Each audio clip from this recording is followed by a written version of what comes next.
आज हम व्यवस्था विवरण की पुस्तक अध्याय 9 का अध्ययन करेंगे। हे इस्राएल सुन, आज तू यरदन पार इसलिए जाने वाला है कि ऐसी जातियों को जो तुझसे बड़ी और सामर्थी है और ऐसे बड़े नगरों को जिनकी शहर बना आकाश से बातें करती है अपने अधिकार में ले ले। उनमें बड़े बड़े और लंबे लंबे लोग अर्थात अनाकवंशी रहते हैं, जिनका हाल तू जानता है और उनके विषय में तूने यह सुना है कि अनाकवंशियों के सामने कौन ठहर सकता है। इसलिए आज तू यह जान ले कि जो तेरे आगे भस्म करने वाली आग के समान पार जाने वाला है, वह तेरा परमेश्वर यहोवा है, और वह उनका सत्यानाश करेगा और वह उनको तेरे सामने दबा देगा, और तू यहोवा के वचन के अनुसार उनको उस देश से निकालकर शीघ्र ही नष्ट कर डालेगा। जब तेरा परमेश्वर यहोवा उन्हें तेरे सामने से निकाल देगा, तब यह न सोचना कि यहोवा तेरे धार्मिकता के कारण तुझे इस देश का अधिकारी होने को ले आया है, किंतु उन जातियों की दुष्टता ही के कारण यहोवा उनको तेरे सामने से निकालता है। तू जो उनके देश का अधिकारी होने के लिए जा रहा है, इसका कारण तेरा धार्मिकता या मन की सीधाई नहीं है। तेरा परमेश्वर यहोवा जो उन जातियों को तेरे सामने से निकालता है, उसका कारण उनकी दुष्टता है, और यह भी कि जो वचन उसने अब्राहम, इसहाक और याकूब अर्थात तेरे पूर्वजों को शपथ खाकर दिया था, उसको वह पूरा करना चाहता है। इसलिए यह जान ले कि तेरा परमेश्वर यहोवा जो तुझे वह अच्छा देश देता है कि तू उसका अधिकारी हो, उसे वह तेरे धार्मिकता के कारण नहीं दे रहा है, क्योंकि तू तो एक हठीली जाति है। इस बात का स्मरण रख और कभी भी न भूलना कि जंगल में तूने किस किस रीति से अपने परमेश्वर यहोवा को क्रोधित किया, और जिस दिन से तू मिस्र देश से निकला है, जब तक तुम इस स्थान पर न पहुंचे तब तक तुम यहोवा से बलवा ही बलवा करते आए हो। फिर होरेब के पास भी तुमने यहोवा को क्रोधित किया, और वह क्रोधित होकर तुम्हें नष्ट करना चाहता था। जब मैं उस वाचा के पत्थर की पटियाओं को जो यहोवा ने तुमसे बांधी थी लेने के लिए पर्वत के ऊपर चढ़ गया, तब 40 दिन और 40 रात पर्वत ही के ऊपर रहा, और मैंने न तो रोटी खाई न पानी पिया।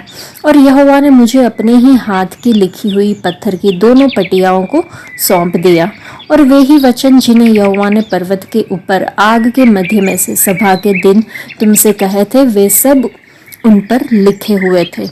और 40 दिन और 40 रात के बीत जाने पर यहोवा ने पत्थर की वे 2 वाचा की पटियाएं मुझे दे दी, और यहोवा ने मुझसे कहा, उठ यहाँ से झटपट नीचे जा, क्योंकि तेरी प्रजा के लोग जिनको तू मिस्र से निकाल कर ले आया है, वे बिगड़ गए हैं। जिस मार्ग पर चलने की आज्ञा मैंने उन्हें दी थी, उसको उन्होंने झटपट छोड़ दिया है, अर्थात उन्होंने तुरंत अपने लिए एक मूर्ति ढालकर बना ली है।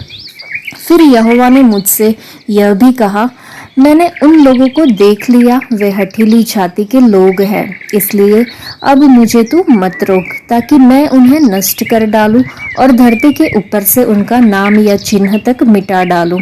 और मैं उनसे बढ़कर एक बड़ी और सामर्थी जाति तुझी से उत्पन्न करूंगा। तब मैं उल्टे पैर पर्वत से नीचे उतर चला, और पर्वत अग्नि से दहका रहा था, और मेरे दोनों हाथों में वाचा की दोनों पट्टियां थी।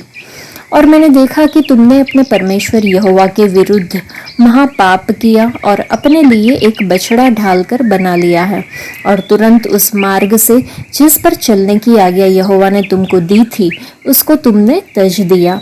तब मैंने उन दोनों पटियाओं को अपने दोनों हाथों से लेकर फेंक दिया, और तुम्हारी आंखों के सामने उनको तोड़ डाला।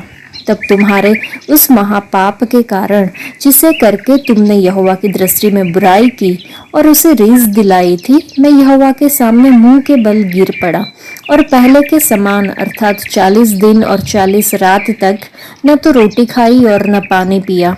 मैं तो यहोवा के उस कोप और जलजलाहट से डर रहा था, क्योंकि वह तुमसे अप्रसन्न होकर तुम्हारा सत्यानाश करने को था। परंतु यहोवा ने उस बार भी मेरी सुन ली, और यहोवा हारून से इतना कोपित हुआ कि उसका भी सत्यानाश करना चाहा। परंतु उसी समय मैंने हारून के लिए भी प्रार्थना की, और मैंने वह बछड़ा जिसे बनाकर तुम पापी हो गए थे लेकर आग में डालकर फूंक दिया और फिर उसे पीस पीस कर ऐसा चूर चूर कर डाला कि वह धूल के समान जीर्ण हो गया, और उसकी उस राख को उस नदी में फेंक दिया जो पर्वत से निकलकर नीचे बहती थी।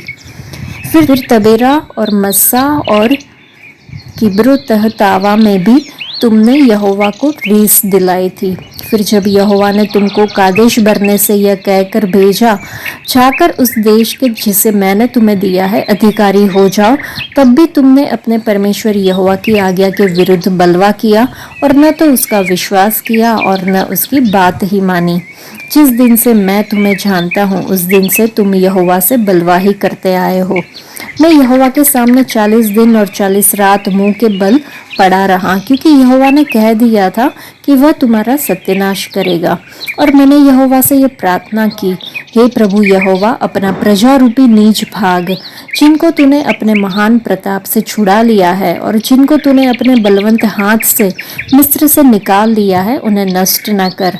अपने दास अब्राहम, इसहाक और याकूब को स्मरण कर और इन लोगों की हठ और दुष्टता और पाप पर दृष्टि न कर, जिससे ऐसा न हो कि जिस देश से तू हमको निकाल कर ले आया है वहाँ के लोग कहने लगे कि यहोवा उन्हें उस देश में जिसके देने का वचन उनको दिया था नहीं पहुँचा सका और उनसे बैर भी रखता था। इसी कारण उसने उन्हें जंगल में लाकर मार डाला है। ये लोग तेरी प्रजा और नीच भाग है जिनको तूने अपने बड़े सामर्थ्य और बलवंत भुजा के द्वारा निकाल ले आया है। इस अध्याय में 4 से लेकर 6 वचन तक पढ़ने के बाद हमें समझ में आता है कि इज़राइल के बच्चों की धार्मिकता के कारण परमेश्वर ने उन्हें नहीं छुड़ाया था, ना ही उनके दुश्मनों का नाश किया था।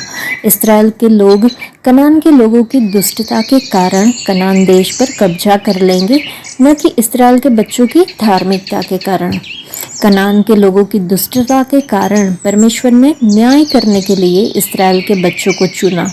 परमेश्वर स्पष्ट रूप से कहते हैं कि इस्राएल के बच्चों को कनानियों की दुष्टता का न्याय करने के लिए एक उपकरण के रूप में इस्तेमाल किया जाएगा। साथ ही इब्राहिम और फिर इसहाक और याकूब से किए गए परमेश्वर के वादों के कारण इस्राएल के बच्चों को वादा किए गए देश का उपहार मिलेगा। जब हमें परमेश्वर से कोई उपहार मिलता है तो हम उसे लेने और स्वयं को महिमा मंडित करने के लिए, उसका उपयोग करने के लिए प्रलोभित होते हैं। हमें यह नहीं सोचना चाहिए कि हम इसे अपनी धार्मिकता के कारण प्राप्त करते हैं। इसी प्रकार हमारा उद्धार प्रभु यीशु मसीह द्वारा दिया गया एक निःशुल्क उपहार है। इसे हमारे अच्छे कार्यों से अर्जित नहीं किया जा सकता। हम प्रभु यीशु मसीह में विश्वास के माध्यम से अनुग्रह से बचाए गए हैं। प्रभु यीशु मसीह में हमारे पास धार्मिकता और शक्ति दोनों है। उसमें हमें महिमा प्राप्त करनी चाहिए। परमेश्वर के गुणों को याद रखना अच्छा है।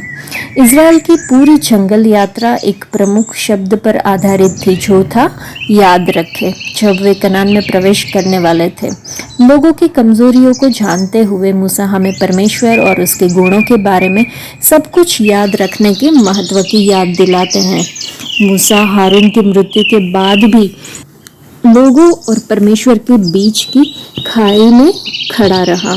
मूसा ने पूरी मंडली को याद दिलाया कि उसने परमेश्वर के साथ 40 दिन और 40 रात बिताई और 10 आज्ञाएं प्राप्त की। आज हमारे पास एक पूरा बाइबल है, पूरा पवित्र शास्त्र बाइबल है, जो परमेश्वर से प्रेरित है, जो जीवित है, सक्रिय और किसी भी दो-धारी तलवार से भी तेज है। लेकिन हमें इसकी आवश्यकता है। परमेश्वर के साथ रहे और उनके वादों पर ध्यान दे, इसलिए हमारा समय बर्बाद ना करे। आज के लिए इतना ही। परमेश्वर आप सबको आशीष दे। धन्यवाद।